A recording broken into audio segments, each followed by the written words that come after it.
Merci pour cette opportunité. C'est un grand privilège pour moi d'être là ce soir, cet après-midi, de partager avec vous ce que le Seigneur m'a accordé de voir, ce que le Seigneur m'a dit, de parler à l'épouse, de parler au monde, à ce qui arrive. Et donc c'est pour cela que je suis là. Je me présente comme pasteur Alain. Donc c'est ce que je peux dire dans ma présentation. Merci. Ce soir, je suis là parce que j'ai un message à partager avec le monde. J'ai un message à amener sur les quatre coins de ce monde. Et c'est un message très critique. C'est un message que le Seigneur m'a donné à travers une circonstance, une visitation. C'est ça le message que je vais vous donner ce soir. Je veux que ce message puisse arriver dans les quatre coins de ce monde. Je vais prier pour que le Seigneur puisse nous accorder sa grâce, pour que le Saint-Esprit puisse nous diriger pendant ce moment que nous allons passer ensemble. Éternel Jéhovah Yahweh, par ton Esprit Saint, nous prions au Père. Jéhovah Adonai, je prie que ton Esprit Saint nous dirige et parle au cœur et transforme le cœur de ton peuple. Et je te prie au Père que ce message arrive dans les quatre coins de ce monde et transforme les vies de ton peuple au nom de Jésus. Amen. Soyez bénis vous tous qui sont sur vos écrans. Que mon Seigneur vous bénisse. Le message que je vais partager avec vous ce soir, c'est un message que le Seigneur m'avait donné il y a une année et demie passée, quand j'étais parti dans l'au-delà. Le Seigneur m'avait fait grâce de voir des choses et c'est ça que je vais vous partager avec vous ce soir. Mais avant que je puisse commencer avec ce témoignage, avec ce message que le Seigneur m'avait accordé, je veux que nous puissions lire la parole de Dieu qui se trouve dans le livre d'Apocalypse, 22 chapitre 22 au verset 10. Apocalypse 22 chapitre verset 10, la Bible dit: et il me dit, les seuls points les paroles de la prophétie de ce livre, car le temps est proche. Mon message, c'est pour te dire que les temps sont finis et le Seigneur, il est à la porte. Le Seigneur revient pour prendre son Église, l'Église sainte, une Église qui s'est préparée. Et ce témoignage commence avec ce que le Seigneur parlait à ses disciples sur la montagne des Oliviers. Les disciples venaient pour lui demander: Seigneur, quand est-ce que sera le jour de ton avènement? Quand est-ce que sera le jour de ton retour sur la terre? Et à travers ce message, je vais vous dire que le Seigneur est à la porte. C'est ça le message que le Seigneur m'a donné. Le Seigneur, il est à la porte. Le Seigneur revient. Si quelqu'un est à la porte, c'est que la personne veut entrer. Et rien ne reste pour que la personne puisse entrer. Ce message commence au mois de juillet 1999. C'est là où j'avais reçu la prophétie. Là, j'étais encore dans mon pays, au Congo. C'est là où le Seigneur avait parlé à un homme de Dieu sur ma vie, que j'allais partir dans les pays des Occidents pour aller préparer l'épouse. Moi, j'étais encore un enfant, j'étais encore petit, je ne comprenais rien de ce message que cet homme m'avait accordé. En 2000, au mois de décembre le 31, c'est là où le Seigneur avait commencé à parler avec moi. J'étais encore jeune, j'étais à l'école primaire quand le Seigneur avait commencé à me parler. Et je me souvenais et je me souviens toujours de ces messages que cet homme de Dieu m'avait donné, cette prophétie qu'il avait prophétisée sur ma vie. Je suis un pasteur dans une église, mais le Seigneur m'avait donné plus encore pour que je puisse amener aux enfants de Dieu. Quand le Seigneur parlait à ses disciples sur la montagne des Oliviers, il parlait de ce qui doit arriver. Et la Bible dit dans le livre de Matthieu, chapitre 24, nous sommes dans notre sujet ce soir. Non, Matthieu 24, au verset 32 jusqu'au verset 35. La Bible dit: instruisez-vous par une comparaison tirée du figuier. Dès que ses branches deviennent tendres et que les feuilles poussent, vous connaissez que l'été est proche. Verset 33. De même, quand vous ferez toutes ces choses, sache que le Fils de l'homme est proche à la porte. 34. Je vous le dis en vérité, cette génération ne passera point que tout cela n'arrive. Je veux que vous puissiez comprendre la Bible. C'est là où nous allons tirer notre témoignage de ce soir. Verset 5 et 35. Les ciels et la terre passeront, mais mes paroles ne passeront point.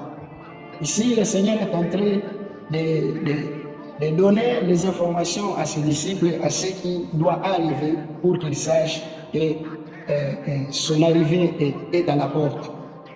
Je vais te poser une question ce soir. Est-ce que tu es prêt? Est-ce que tu es prête quand le Seigneur va venir prendre son Église? Maintenant, je veux que tu comprennes une chose. Tu dois comprendre une chose qui s'appelle la mort. Je vais te poser une question. Si la mort t'attrapait aujourd'hui, où est-ce que tu vas aller passer ton éternité? Pourquoi cette question? Parce que moi j'ai passé à travers la mort. C'est pourquoi je te demande cette question. Après la mort, la vie continue. Il y a beaucoup de gens qui se disent, oh non, quand je vais mourir, c'est fini avec la vie.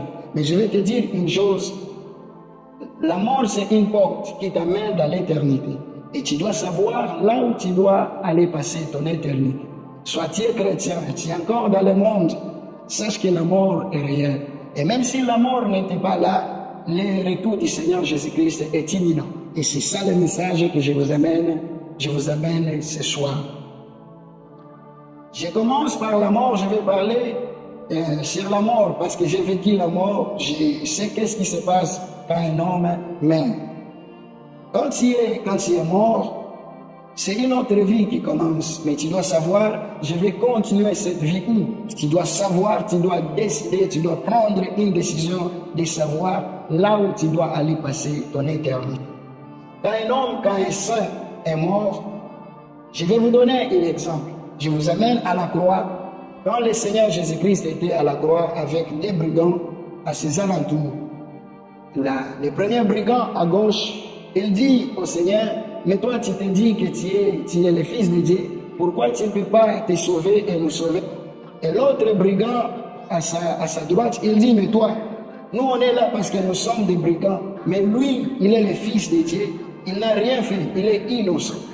La Bible ne mentionne pas que cet homme s'est repenti ou bien il a confessé tous ses péchés, mais il y a une réponse que le Seigneur avait donnée à ces brigands. Il lui dit, maintenant même, aujourd'hui, je serai avec toi au paradis. Je vais éclaircir quelque chose. Est-ce que tu savais que ce brigand-là, c'était la première personne qui a inauguré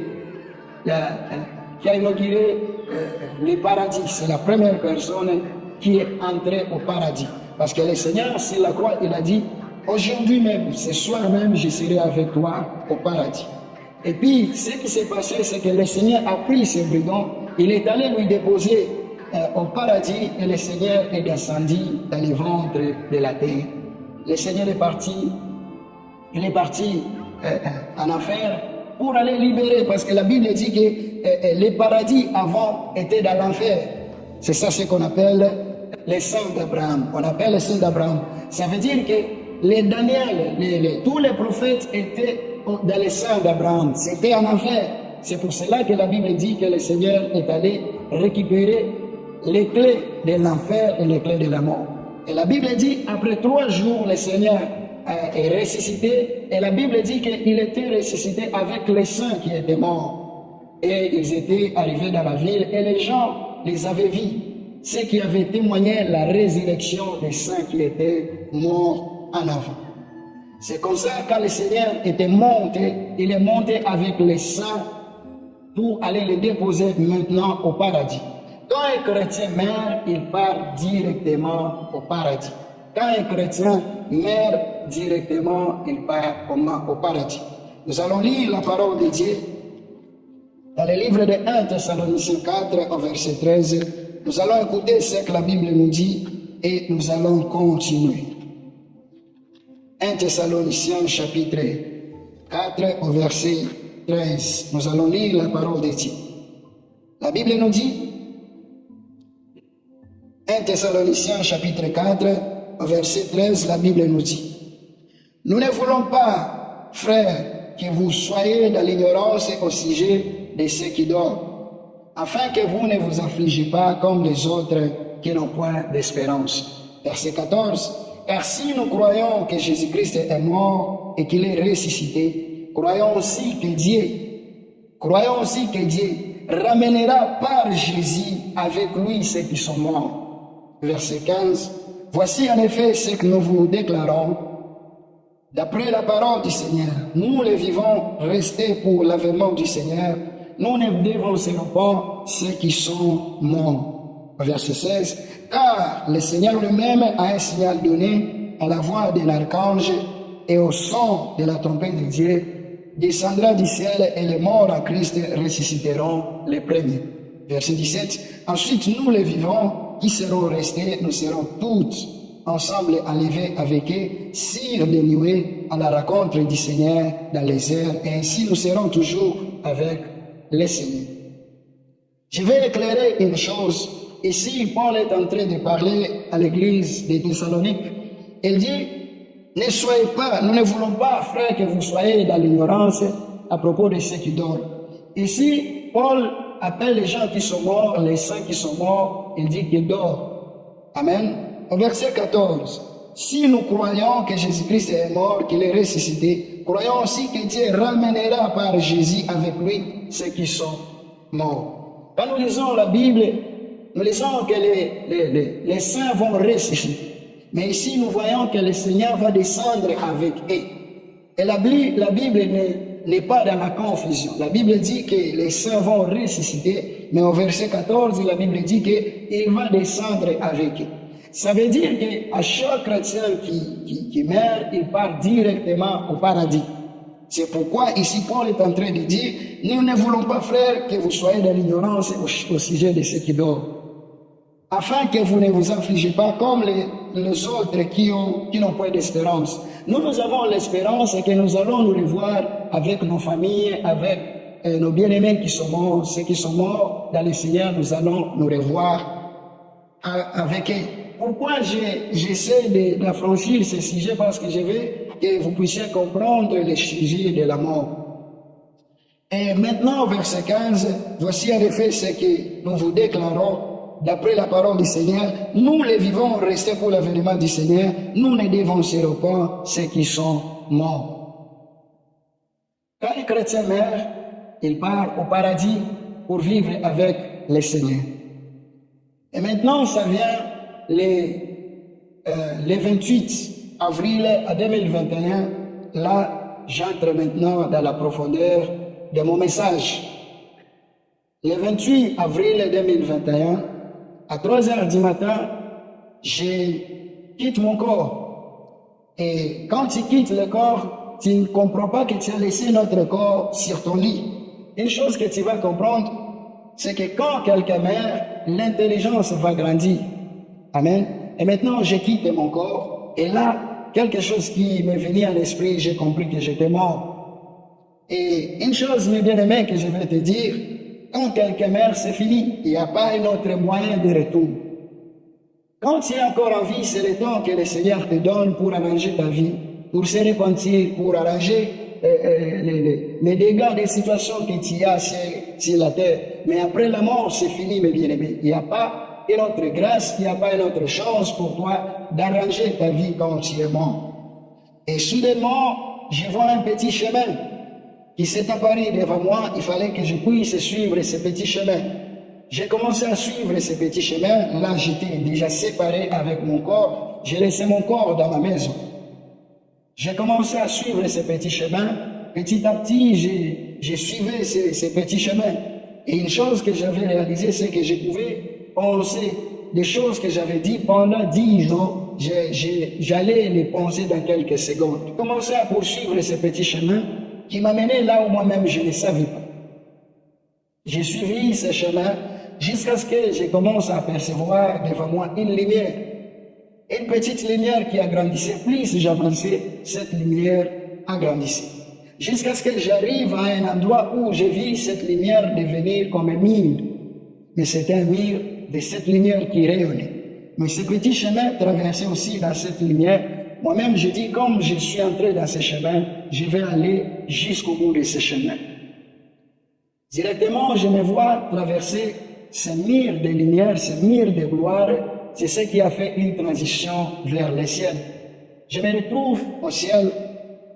Là, je me retrouve dans un autre monde qui n'est pas notre monde physique. Il y avait tellement la gloire là où j'étais. Il y avait, quand tu es au ciel, il y a la paix partout, il y a la paix, tu sens la paix partout dans ton corps. Je vois directement des anges qui m'approchaient et ils se présentent, ils m'ont dit, nous sommes là pour t'aider, pour te faire visiter. J'étais content et une chose que j'avais réalisée quand j'étais atterri, toutes choses étaient en mouvement, tout le monde et tous les anges étaient en mouvement. Je les regarde et je les dis, mais pourquoi tous les gens sont en mouvement? Ils m'ont répondu, parce que le temps est fini, le maître doit aller prendre l'épouse. Et puis ils m'ont dit, nous allons aller te faire visiter le ciel et tu dois nous poser des questions que tu veux concernant ce que tu vas voir au ciel. J'ai dit merci. Premièrement, ils m'ont amené dans une garderie. Je ne savais pas qu'au ciel aussi, il y a des garderies comme chez nous ici, c'est la terre. Je ne savais pas qu'il y avait des garderies. Je voyais beaucoup des enfants dans la gloire, ils étaient beaucoup d'enfants, mais dans la gloire. Quand je regardais ces enfants, je vois une petite fille qui m'approche. Cette petite fille, quand elle m'approchait, elle venait en dansant, jusqu'à ce qu'elle était devant moi. Je les regarde avec mes deux anges qui étaient à gauche et à droite. Cette petite fille se présente comme ma petite sœur. J'avais perdu ma petite sœur, elle avait 2 ans. Elle s'appelait Ange. Elle était morte à l'âge de 2 ans. Elle se présente, je suis la petite sœur. Et là, elle me fait savoir que mon père aussi, ça faisait 8 mois que mon père était mort. Elle me dit, papa est ici. Moi aussi, je suis là. Tu dois aller préparer mes frères et sœurs. La petite fille me dit, papa est ici, tu dois aller préparer ma sœur et mes frères qui restent. Elle m'a embrassé et puis elle est partie en dansant pour rejoindre d'autres enfants qui étaient là. Et là, j'avais compris que quand on meurt dans le Seigneur, nous allons directement au paradis parce que ces enfants-là étaient au paradis. Et quand un enfant meurt aussi, quand un enfant meurt à l'âge très bas, cet enfant aussi part au ciel. Et puis les 2 anges m'ont amené à un lieu. Ils m'ont dit, tu dois boire de cette eau pour que tu puisses, ton esprit puisse s'ouvrir, pour que tu comprennes les choses du ciel. Parce que j'avais compris, parce qu'après avoir bu de cette eau, il y a des choses que je comprenais moi seul sans que je puisse demander une question à cet ange. Et puis ils m'ont amené sur un rêve où il y avait de l'eau cristal, on peut même lire la parole de Dieu qui se trouve dans le livre d'Apocalypse, chapitre 20, au verset 1, la Bible nous dit, parce que je veux que tu puisses écouter l'endroit là où nous partons. Je veux que tu puisses écouter les merveilles que le Seigneur a préparées pour nous. Apocalypse 22, verset 1, la Bible nous dit, et il me montra un fleuve d'eau de la vie, limpide comme du cristal, qui sortait du trône de Dieu et de l'agneau. Au milieu de la place de la ville et sur les 2 bords du fleuve, il y avait un arbre de vie produisant 12 fois des fruits, rendant son fruit chaque mois et dont les feuilles servaient à la guérison des nations. Les 2 anges m'ont amené sur ce fleuve pour que je puisse boire. Et une chose qui était étrange avec ces 2 anges, c'est que l'autre va le dire au même moment. L'ange à ma droite va dire, ça va entrer dans mon oreille, et c'est que l'autre ange va dire, ça va entrer dans mon oreille. Ils m'ont dit, tu dois boire de cette eau. Ils m'ont dit, tu dois utiliser ta main pour boire. J'ai utilisé ma main pour boire de cette eau. J'ai bu de cette eau. Mon esprit était ouvert, ma pensée était ouverte. Je pouvais comprendre des choses du ciel sans poser des questions. Les 2 anges me disent, nous allons partir maintenant dans notre voyage. Les 2 anges m'amènent dans un lieu où c'était un terrain, c'était un grand terrain. Il y avait tellement la gloire. Mais quand on marchait, À ce moment-là, tu penses arriver à un endroit, tu arrives à cet endroit dans quelques secondes. Le moment où tu penses faire quelque chose, tu te retrouves déjà en train de faire cette chose. Tu ne peux pas marcher et tu es fatigué. Au ciel, il n'y a pas la fatigue. Au ciel, il n'y a pas les problèmes au ciel. Au moment où tu penses, tu es déjà là. Les deux anges m'amènent à un endroit où il y avait un terrain, un grand terrain, mais dans la gloire. Il se pose derrière moi et il me dit, tu dois regarder devant toi. Je regarde devant moi, je vois un autre ange qui était devant moi. Et puis les deux anges me posent une question au même moment sec. L'ange à droite disait que ça va être la même chose que l'ange à gauche aussi va dire. Il me pose une question, il dit, qu'est-ce que tu vois devant toi? J'ai dit, je vois un ange. Il me pose encore une autre question, tu vois seulement un ange? Je dis oui. Et maintenant, soudainement, je vois l'ange avec une petite tabouret. Je vois un petit tabouret qui était là en or. Et au-dessus de ce tabouret, il y avait une trompette aussi en or. J'avais rien compris et les deux anges me disent, tu dois fixer tes regards sur cet ange et regarder ce que l'ange va faire. Et soudainement, je vois l'ange prendre la trompette et soulever la trompette, il a mis ça sur sa bouche. L'ange qui avait soulevé la trompette, il est resté pendant quelques moments sans sonner la trompette, parce que moi je m'attendais qu'il sonne la trompette. Et je me tourne à ma droite, je regarde l'ange et dis, pourquoi il ne sonne pas? Il me répond au même moment, il dit, maintenant on va te montrer pourquoi cet ange n'a pas encore sonné la trompette. Ils m'ont dit, tourne-toi et regarde devant toi encore. Je me tourne et je regarde devant moi, je vois une très grande horloge. L'horloge est gigantesque, une horloge que je peux estimer à être une maison de 3 étages, la grandeur, je dis. L'horloge était en or. Et les deux anges me posent une question, est-ce que tu vois l'heure que nous sommes? Je dis non. Il me dit, focalise-toi encore dans cette horloge, tu vas voir l'heure où nous sommes. Et maintenant, nous voyons dans notre horloge pendule que nous avons dans nos maisons, l'horloge a des aiguilles. Maintenant, il me dit, tu dois te focaliser dans cette horloge pour voir à quelle heure nous sommes aujourd'hui. Je regarde l'aiguille des heures, c'était un peu à côté de 12. Je regarde l'aiguille des minutes, c'était un peu à côté de 12. J'avais rien compris de cette heure-là.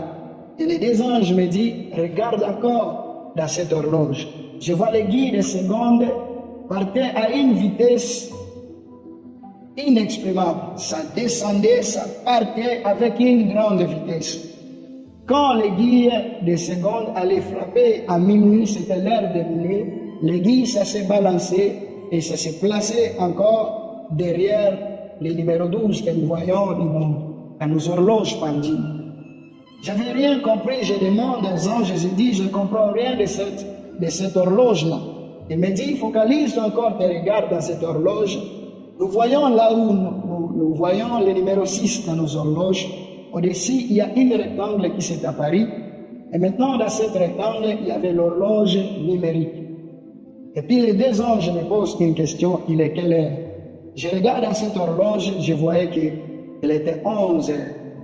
59 minutes, 58 secondes. Donc il manquait 2 secondes pour que l'heure puisse frapper à minuit. Et puis il me dit, quand l'heure va frapper à minuit, l'ange va sonner la trompette et le maître va venir prendre l'église. Il y a un phénomène qui s'est passé là, que moi-même jusqu'à aujourd'hui, je n'arrive pas à comprendre. Mais avec la parole de Dieu, à travers le Saint-Esprit, la révélation, j'ai pu comprendre qu'est-ce que ça signifie. Au moment où les deux anges disaient, quand l'ange va sonner la trompette, les seigneurs, au moment où ils ont mentionné les seigneurs, nous tous on se retrouve, on était par terre. Moi-même, je n'ai pas compris ce phénomène. À la mention du nom du Seigneur Jésus-Christ, tu dois te prosterner pour adorer le nom qui est mentionné. J'avais pas compris les jours-là, mais après j'avais compris tout. Genoux doivent fléchir devant le Seigneur Jésus-Christ. Amen. Le Seigneur qui est venu dans ce monde il n'est pas le même Seigneur qui va retourner encore dans ce monde. Les deux anges, quand ils ont mentionné le nom du Seigneur, nous tous on s'est retrouvés par terre en train de se prosterner. Et maintenant, quand on était par terre en train de se prosterner, c'est là où les deux anges me révèlent encore un autre secret de cette mission que le Seigneur m'avait accordée.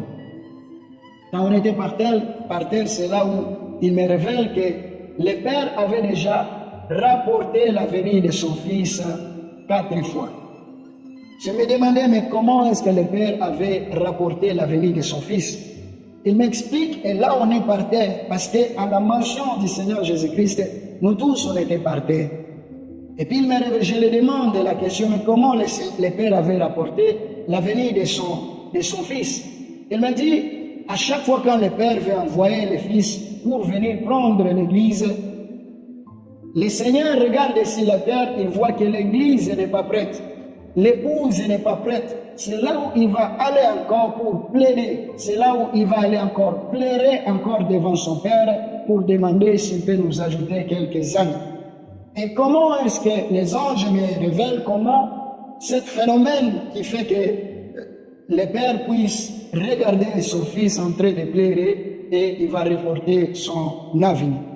Et là, il me dit, quand le Seigneur Jésus-Christ était mort, il est parti, il fallait qu'il puisse aller donner la restitution de son sang pour nos péchés. Quand le Seigneur est mort, il est monté devant le Père, il a dit, Père, voici le sang que tu m'as envoyé, maintenant tu peux faire entrer ce peuple.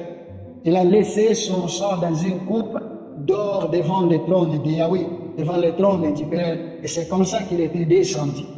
Maintenant, quand le Fils présente cette coupe du sang devant son Père, il voit le sang et là, il écoute aux requêtes de son Fils. C'est comme ça qu'il va reporter encore la venue de son Fils. Les anges me font comprendre que ça fait 4 fois que le Père a rapporté la venue de son Fils. Et là, il ne peut plus. Le Père a dit à son Fils, ton peuple ne sera jamais prêt, il faut aller prendre ceux qui sont prêts à mener dans la gloire. Et là, nous sommes par terre. Ils m'ont révélé que le Père a rapporté 4 fois la venue de son Père.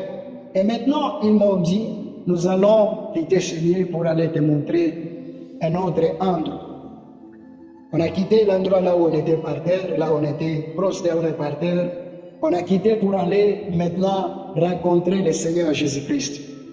J'avais compris avec le ciel, il y a des anges qui n'arrivent pas à franchir à un lieu où ils n'arrivent pas à s'approcher du Seigneur Jésus-Christ. Ce n'est pas tous les anges qui s'approchent devant le Seigneur Jésus-Christ.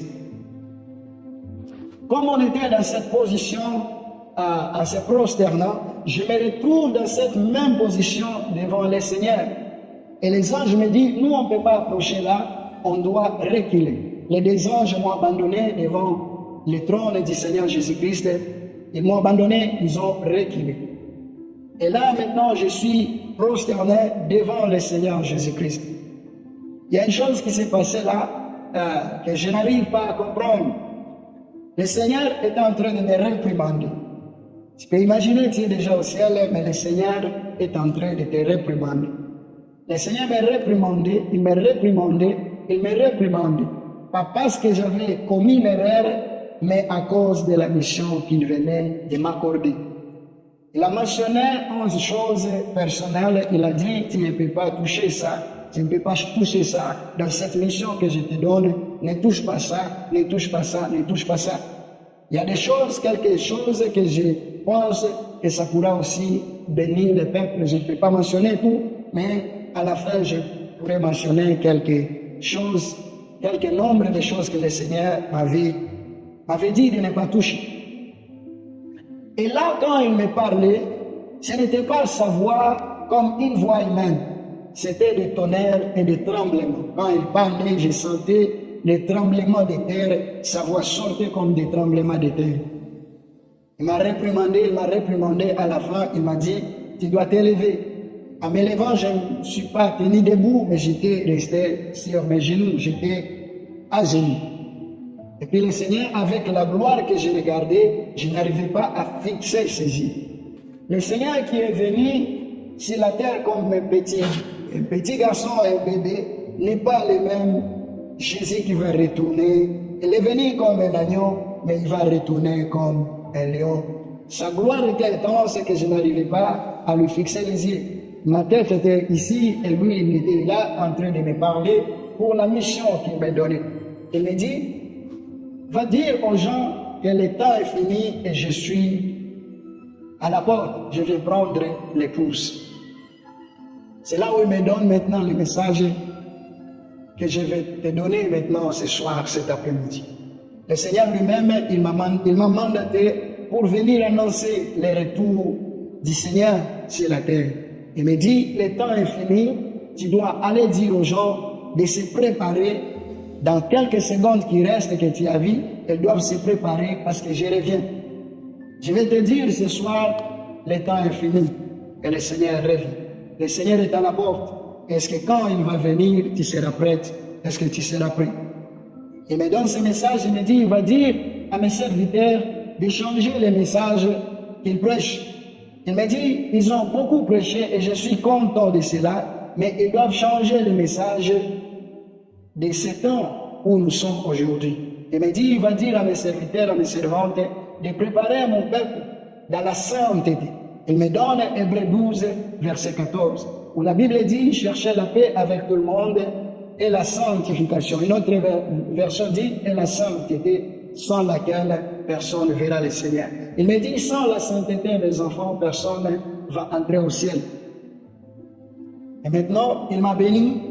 Et il y a quelque chose que je garde toujours clos. Et après avoir reçu cette bénédiction, le Seigneur m'avait béni. Et il y a quelque chose que je ferme toujours et ne pas partager avec les gens. Et puis il m'a dit, tu vas quitter ce lieu, tu dois aller dans une réunion.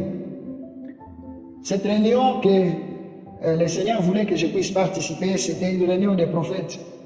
C'était une réunion qui se tenait à sa gauche. Je quitte le lieu où j'étais, je quitte sa présence et je vois mes camarades, les deux anges, qui revenaient me prendre pour m'amener dans cette réunion. J'avais compris que ce lieu-là où j'étais, il y a des anges qui n'arrivent pas dans ce lieu où j'étais. Les deux anges m'ont pris pour m'amener dans cette réunion, la réunion qui était dirigée par Moïse. C'était une réunion des prophètes. La réunion dirigée par Moïse, je vois la table qui était en rectangle. Du côté gauche, il y avait 11 personnes qui étaient assises. Et lui, il était devant, le prophète Moïse était devant, c'est lui qui allait diriger cette réunion. Du côté droit, il y avait 10 personnes. Et maintenant, il y avait une chaise qui était vide. Et c'est lui, Moïse, qui me dit, là, parce que j'avais déjà bu de cette eau, de cette fleuve, j'avais mon esprit qui était ouvert, je pouvais reconnaître beaucoup de gens sans qu'ils me disent, sans qu'ils se présentent. Et puis Moïse me dit, tu dois aller t'asseoir là où il y a la chaise vide. Du côté de droite, il y avait 10 personnes et une chaise qui était vide. Il me dit, toi, va t'asseoir là-bas. Je vais m'asseoir sur la chaise qui était vide. Je regarde à ma droite, il y a une personne qui me regarde aussi, il se présente comme le prophète Amos. Il me dit, tu dois aller lire mon livre, ça va t'aider dans cette mission que le maître te donne. J'étais assise sur la chaise, c'était la dernière chaise sur la ligne des 10. Et moi, j'étais la 11e personne qui était dans cette réunion. Et le prophète Moïse a commencé à nous parler de ce qui arrive sur la terre. Et ce qui arrive sur la terre, dans une autre partie, je vais vous parler de la persécution de l'Église. Aujourd'hui, je voulais introduire et prochainement, nous allons parler sur la persécution de l'Église.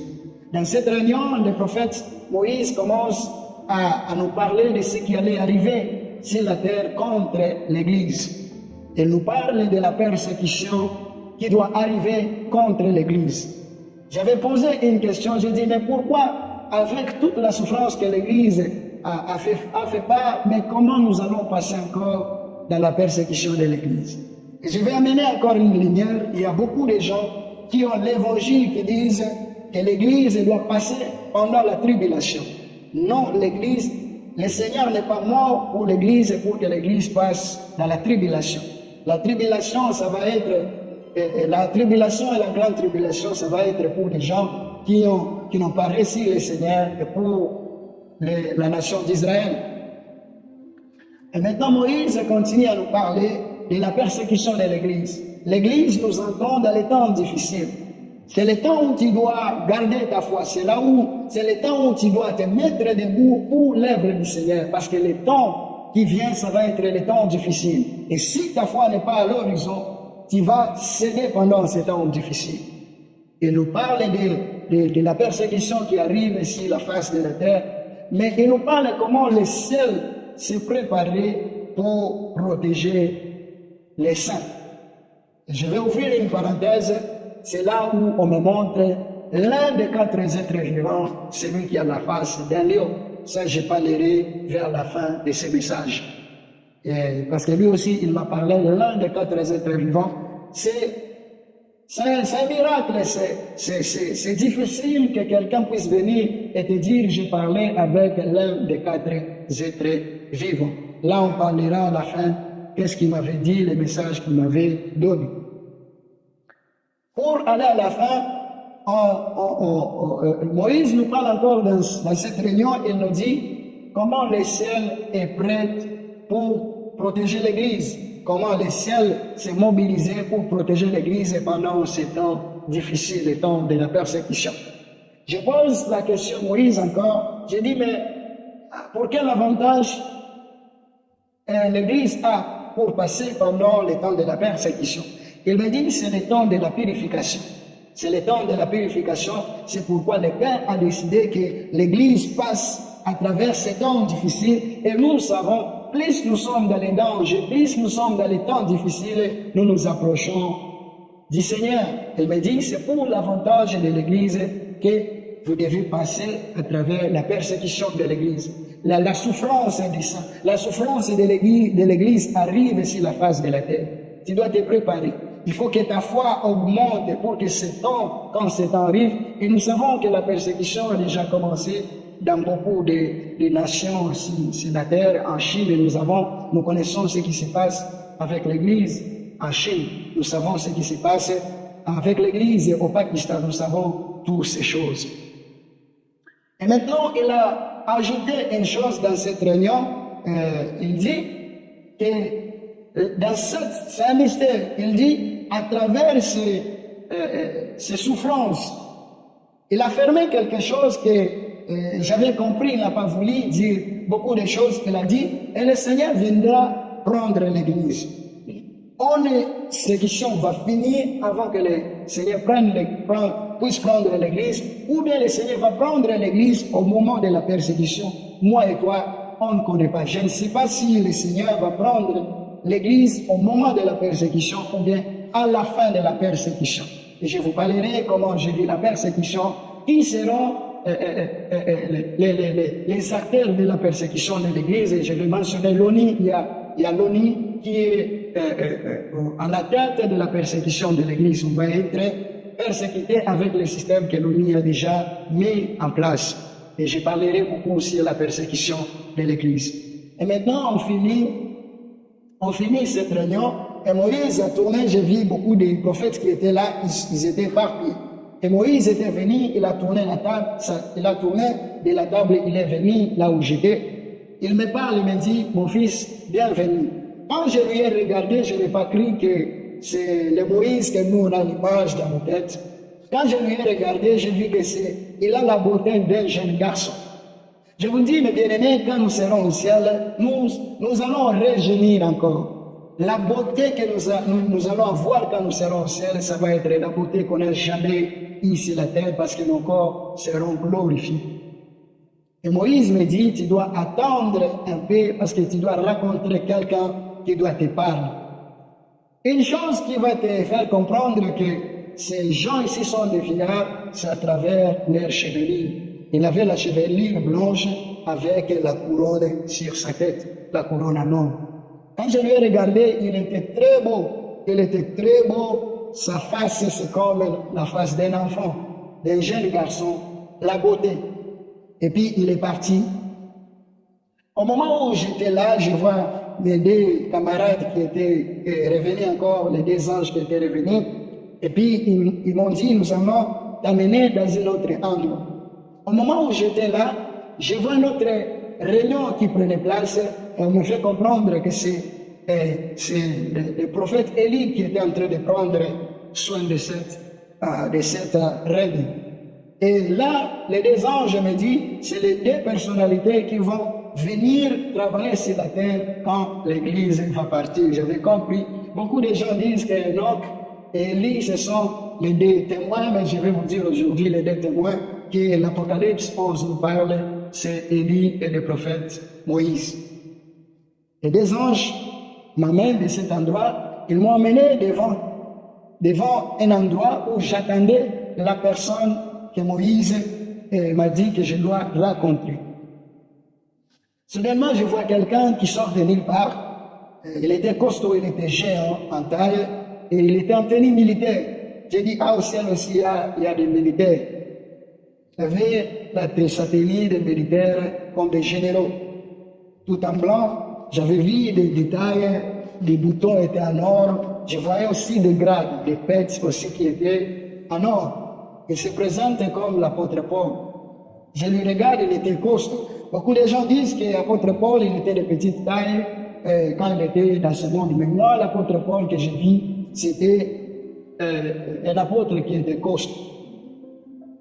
Il a eu des entretiens avec moi. Là où il m'a dit, mon fils, sois le bienvenu dans cette mission. Il m'a dit, je vais te donner quelque chose qui m'a aidé quand j'étais sur la terre.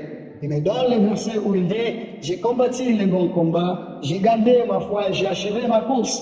Il me dit, tu sais, quand j'étais sur la terre, c'est l'esprit de la foi que mon esprit était l'esprit de la foi. Il m'a dit, je vais te donner mon esprit qui est la foi qui va t'aider dans cette mission que le Seigneur me donne. Et il me dit, c'est là où il me dit, tu dois souffrir beaucoup pour cet évangile et pour cette mission que le Seigneur te donne. Il me dit, tu dois souffrir, on va t'emprisonner, on va t'accuser des choses, mais toi persiste avec mon esprit que je te donne, l'esprit de la foi, tu vas parcourir cette mission. Il m'a donné son esprit, l'apôtre Paul. C'est un miracle, it's a wonder quand quelqu'un vient te dire, j'ai eu un entretien avec l'apôtre Paul et il m'a donné son esprit. Il m'a dit, tu vas souffrir pour cette mission et pour l'évangile que le Seigneur te donne. J'ai quitté là, et puis les deux anges maintenant m'amènent là où je vais finir aujourd'hui, et nous allons continuer encore un autre jour. Et puis les deux anges m'amènent dans un endroit où maintenant je rencontre encore le Seigneur Jésus-Christ. Et puis il me dit, mon fils, tu vas aller alerter la nuit, les jours et les matins, partout dans les quatre coins de ce monde, là où je t'enverrai, va aller crier que le Seigneur est à la porte. Dis-le que je suis à la porte et je viens prendre l'Église, qu'il se prépare dans la sainteté et dans la justice. Et maintenant, il a quitté cet endroit. C'est là où je vais arrêter pour aujourd'hui et nous allons continuer. Un message que je vais te donner, c'est une question que je vais te poser. Si le Seigneur revenait aujourd'hui, est-ce que tu es prêt? Est-ce que tu es prête pour rencontrer le Seigneur? Est-ce que si la mort revenait, si la mort frappait aujourd'hui, est-ce que tu es prête? Est-ce que tu es prêt pour rencontrer le Seigneur? Pour en finir de lire la parole de Dieu qui se trouve dans le livre de Deutéronome 30 au verset 19, nous allons lire la parole de Dieu. Et nous allons finir pour aujourd'hui, nous allons continuer l'autre jour. Deutéronome 30 au verset 19, la parole de Dieu déclare. La Bible dit dans le livre de Deutéronome 30 au verset 19, « J'apprends aujourd'hui à témoin contre vous les cieux et la terre, j'ai mis devant toi la vie et la mort, la bénédiction et la malédiction. Et la Bible dit, choisis la vie pour que tu vives, toi et ta postérité. » Le Seigneur dit, j'ai mis devant toi la vie et la mort, c'est un choix. Et la Bible dit, tu dois choisir la vie pour que tu vives, toi et ta postérité. La vie, c'est le Seigneur Jésus-Christ.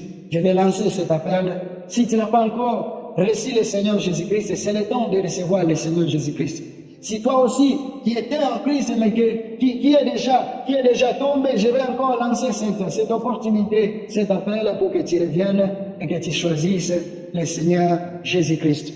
Le Seigneur revient et il est à la porte. Shalom, Toda Rabba, Toda Haverim. Amen.